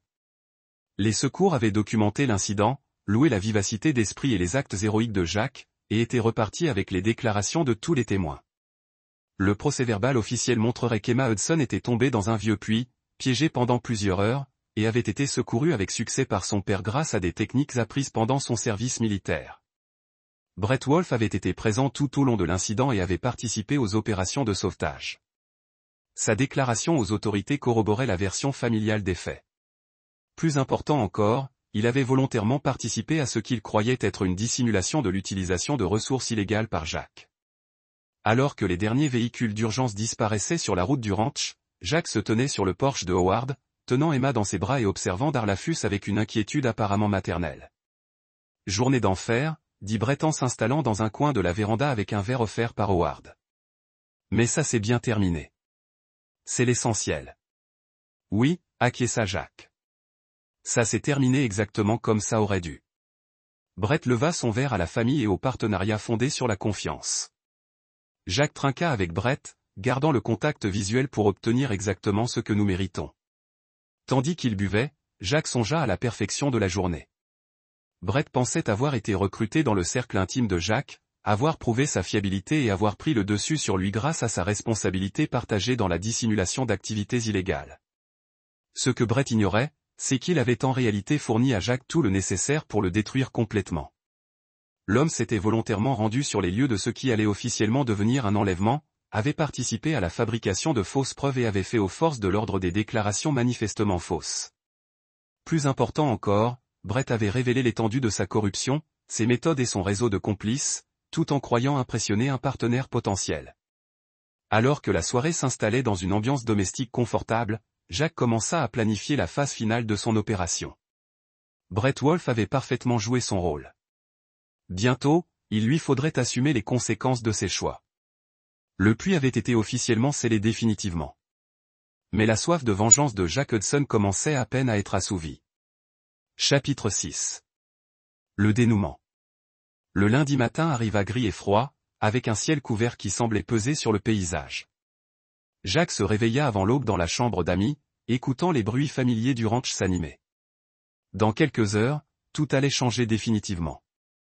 Pendant la nuit, tandis que la maison dormait, Jack avait reçu la confirmation que les derniers éléments de son plan étaient en place. Earl Russell avait positionné ses adjoints selon leur arrangement prédéterminé. Les contacts fédéraux que Jack avait noués lors de ses missions de consultant étaient prêts à intervenir. Plus important encore, le réseau de surveillance complet qu'il avait mis en place était prêt à capturer tout ce qui allait se passer. Emma dormait encore, épuisée par son épreuve de la veille, mais physiquement indemne. Jack la regarda une dernière fois, mémorisant l'expression paisible de son visage. Le soir, sa vie serait complètement différente, mais elle serait en sécurité et libérée de la corruption qui avait contaminé les adultes qui l'entouraient.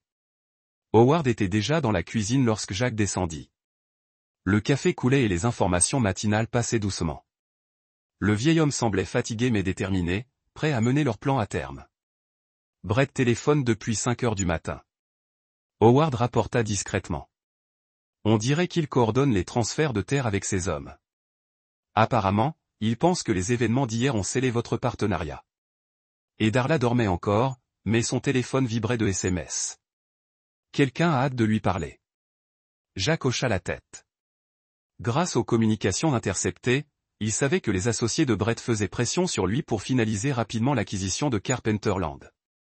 L'incident de la veille les avait convaincus que Jack était désormais compromis et vulnérable aux manipulations. Ils ignoraient à quel point ils avaient raison, mais pas de la manière dont ils l'espéraient. À 8 heures, Brett sortit de sa chambre, habillé pour le travail et portant une mallette remplie de documents. Son attitude était confiante et énergique, celle d'un homme qui croyait être sur le point de conclure la plus grosse affaire de sa carrière. « Bonjour, Jack », dit Brett en se servant un café. « J'ai repensé à notre conversation d'hier, à propos de l'élargissement de notre partenariat. J'ai des documents que j'aimerais que vous examiniez. » « Bien sûr », répondit Jack. « Cependant, je dois admettre que les événements d'hier me font remettre en question beaucoup de choses. C'est compréhensible, mais je pense que vous trouverez ces opportunités encore plus intéressantes maintenant. Parfois, la crise révèle de nouvelles possibilités. » Darla apparut dans l'embrasure de la cuisine, toujours en peignoir, l'air hagard et anxieux. Son rôle de mère inquiète commençait à s'effriter, révélant la tension sous-jacente de quelqu'un dont les plans ne se déroulaient pas comme prévu. « Comment va Emma ce matin ?» lui demanda Brett avec une inquiétude apparemment sincère. « Elle dort encore », répondit Darla. Le médecin avait dit qu'elle pourrait être fatiguée pendant quelques jours. Il était intéressant que Darla entretienne cette fiction même quand elle n'en avait pas besoin. Jacques se demanda si elle commençait à croire à ses propres mensonges ou si elle était simplement obsédée par sa tromperie. Eh bien, dit Brett en s'installant à la table de la cuisine et en ouvrant sa serviette. On pourrait peut-être régler quelques affaires pendant qu'elle se repose. Jacques, j'ai préparé les contrats pour les achats de terrain dont nous avons discuté, ainsi que d'autres opportunités qui se sont présentées. Pendant l'heure qui suivit, Brett présenta à Jacques une présentation détaillée de documents, de cartes et de projections financières. Les transactions proposées étaient encore plus complexes que Jacques ne l'avait imaginé. Un stratagème sophistiqué qui transférerait le contrôle de la plupart des précieuses propriétés de Howard à des sociétés écrans contrôlées par Brett. Comme vous pouvez le constater, expliqua Brett en désignant diverses clauses des contrats. Ces accords sont structurés de manière à offrir un maximum d'avantages fiscaux tout en garantissant une appréciation rapide de la valeur des actifs. Grâce à votre capital d'investissement et à mon expertise en développement, nous pourrions espérer des rendements à 8 chiffres d'ici 3 ans. Jacques étudia attentivement les documents, notant des détails que Brett pensait probablement ne pas comprendre. Les contrats étaient des chefs d'œuvre de tromperie juridique, semblant bénéficier à toutes les parties tout en transférant en réalité la majeure partie de la valeur aux entités cachées de Brett. C'est un travail impressionnant, dit finalement Jacques. Très sophistiqué. Je ne fais jamais rien à moitié, répondit Brett avec une fierté évidente. Je le vois bien. Ces structures de sociétés écrans, les comptes offshore, les contournements réglementaires, ce niveau de complexité exige une expertise sérieuse. Le sourire de Brett s'estompa légèrement. Eh bien, vous savez à quel point le droit immobilier peut être complexe. Oh, je ne parle pas de droit immobilier, dit Jacques avec désinvolture. Je parle des autres aspects, de l'infrastructure de corruption, des protocoles de falsification de documents, des méthodes pour contourner la surveillance fédérale. Il s'agit d'une entreprise criminelle de haut niveau. Le silence qui suivit fut assourdissant. Le visage de Brett pâlit, et Darla parut confuse et alarmée. Même Howard, qui s'attendait à ce moment, parut surpris par la franchise de Jacques. Je ne vois pas ce que vous insinuez, dit prudemment Brett. Je n'insinue rien, répondit Jacques. J'énonce des faits. Ces contrats impliquent une violation systématique des lois fédérales anticorruption, une conspiration en vue de commettre une fraude, du blanchiment d'argent et probablement des infractions RICO. Brett se leva lentement, sa confiance d'homme d'affaires s'évaporant. Jacques, je pense qu'il y a eu un malentendu. Non, un malentendu. Je comprends parfaitement ce que vous êtes et ce que vous avez fait. La question est de savoir si vous comprenez ce que je suis. Jacques fouilla dans sa veste et en sortit son téléphone, appuyant sur un bouton qui activa l'équipement d'enregistrement dissimulé dans toute la maison. Instantanément, la voix de Brett emplit la cuisine. Des heures de conversation enregistrées secrètement détaillant ses plans criminels, ses projets de destruction de la famille Carpenter et son intention de voler la femme et la fille de Jacques. Voyez-vous, Brett, j'ai tout enregistré depuis que j'ai découvert votre liaison avec ma femme.